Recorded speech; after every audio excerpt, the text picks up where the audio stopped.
So Captain John Smith sails by Saxis because it's too shallow to come ashore here, and goes on up the Pocomoke River, stops, and I believe he spent the night, according to his ledger book. He put an X on the map at a place called Pitts's Creek on the way up the Pocomoke. He goes up the Pocomoke River as far as possible, turns around and comes back down. And he has to sail by Saxis again as he leaves Pocomoke River and the Pocomoke Sound to get back into the Chesapeake Bay so he could continue his trip up the bay and over to the western shore and back down to Jamestown. So we think the first English person who saw Saxis Island was Captain John Smith in 1608, but he didn't come ashore. So the settlers in Jamestown, as you may know, had a lot of trouble with the Indians, and they didn't have any salt, and one thing led to another, and some people think Jamestown was probably the worst spot to pick to start the colony, but anyway, they stuck it out there at Jamestown. But in 1614, they're coming over to the eastern shore to create some salt works on the seaside of the eastern shore, where we have rising tides, 4 or 5 feet of seaside tides. And so when the tide goes out, they can start to collect salt, and as the water evaporates. So they got salt works here in 1614. By 1620, they're starting to come back more often. In 1622, there's a massive Indian attack on Jamestown. A lot of people are killed, hundreds of people are killed. And so they realize that the Indians here on the eastern shore are much friendlier than the ones in the Jamestown area. So they start to settle on the eastern shore of Virginia about 1620. And so the settlements start down in the Cape Charles area with Savage Neck. Savage Neck was named after the ensign Thomas Savage, who was an interpreter for John Smith, who spent some time with Powhatan. And so he was one of the first ones to get a land grant here on the eastern shore about 1620. I think he got a land grant for about 6,000 acres. It's called Savage Neck today, down in Northampton County.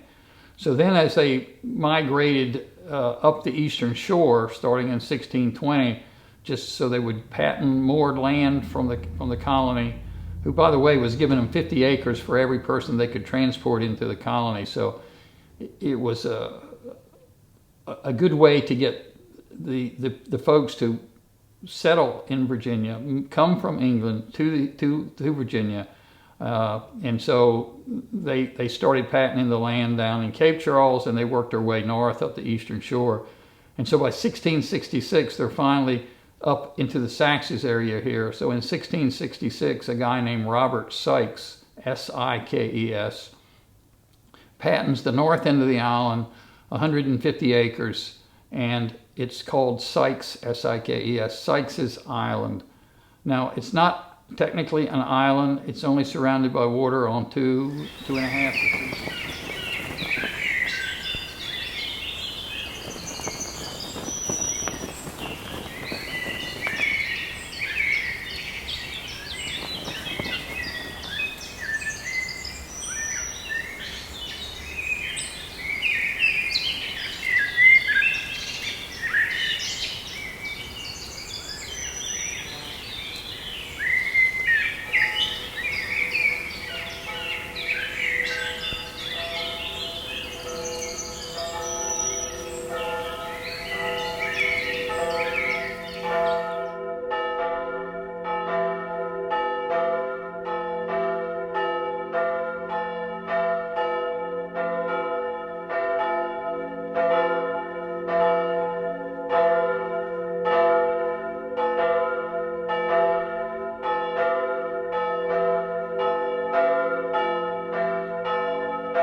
said, when I give this up, nobody else will take it over. They don't want to do it. It's a lot of work. You have to get up early, and you have to be here 7 days a week all summer. Cause see, those crabs that we put in those floats, they start shedding, getting soft. They do it 7 days a week, and 3 times a day we have to take them out. If you don't take them out 3 times a day, they'll get hard again, and then you got to throw them back in the water. That's the way a soft shell is. You know, he's hard, and when we put them in until they turn soft, we take them out and ship them out to New York and Chicago, places like that. We used to air freight everywhere, Texas, everywhere. How do they do it now? They can still air freight, you know, but you have to take everything to Philadelphia, you know, on the truck and air freight containers. And that's how it gets to Texas and all those places that's far away.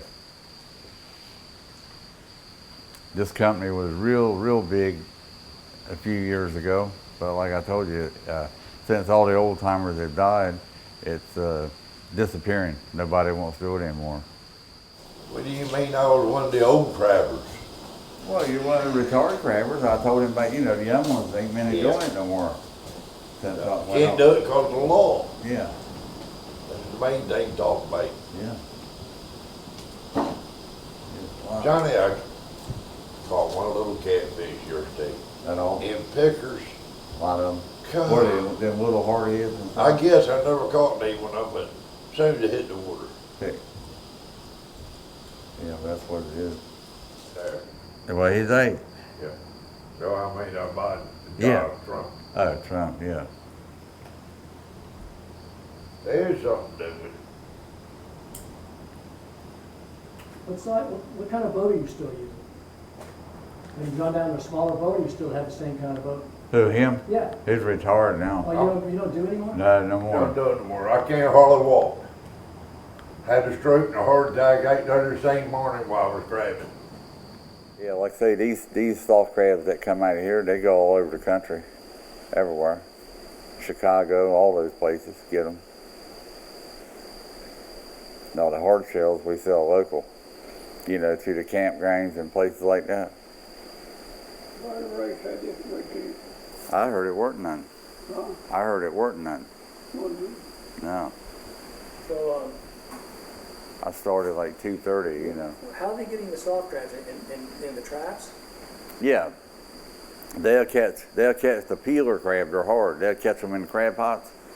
And then we separate them in here in these tanks that you took pictures of. And some of them are shed in 1 day, some 2 or 3 days, up to 5 days. You know, it depends on, we have to look at them. They got signs on their fins, and that's how we grade them. We have to grade them. And that's how we shed them like that. It starts in April and goes till sometime in October most times, unless we have a hurricane. One time we had 152 floats here. Now I got 80. Don't need them no more. You couldn't find nobody to work them anyway. Like I said, all the old timers, they did a lot of work like him, a lot of work. These young ones nowadays, it's too much work for them, and the expense is too high, and they don't want to do it. They want to work an hour and go home.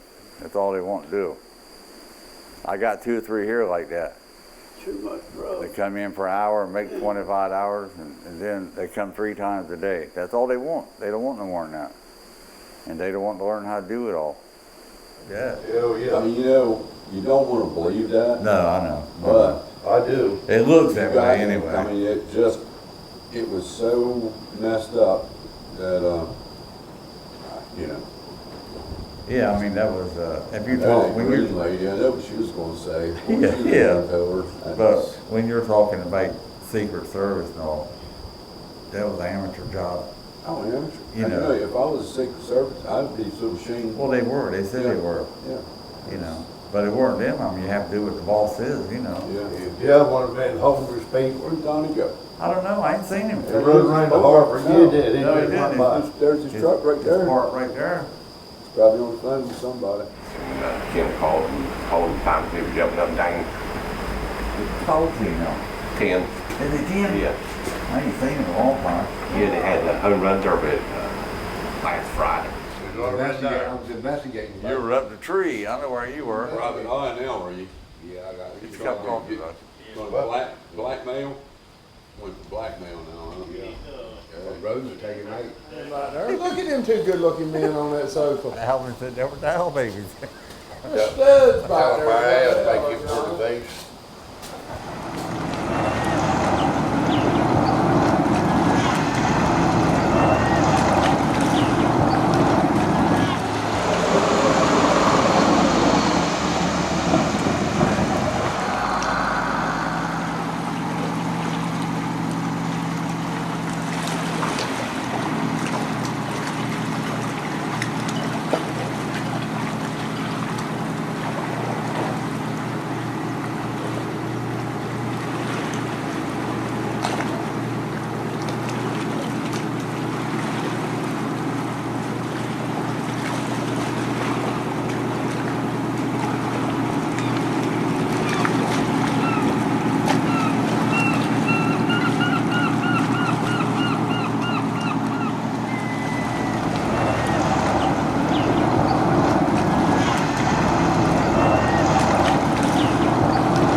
Said he didn't want it.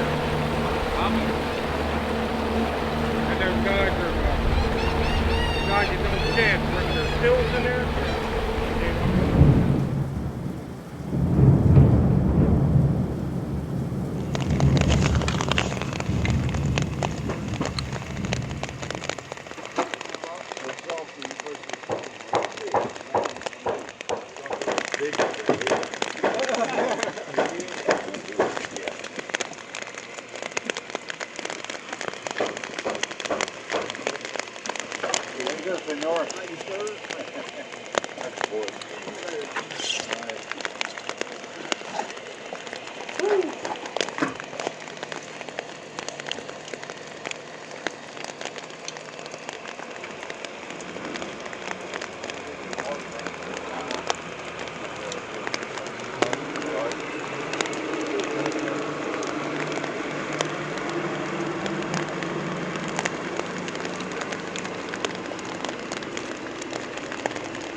No, but I'm just telling you, they weren't short that many crabs, but they were in there, but they were little teeny tiny from every crab they caught, they just run there, they get in there. I can't take them. They got me three, they got to get 3.5 inch shrimp crabs. What are these, guineas here? No, that's 730. Oh, okay. I need a lid.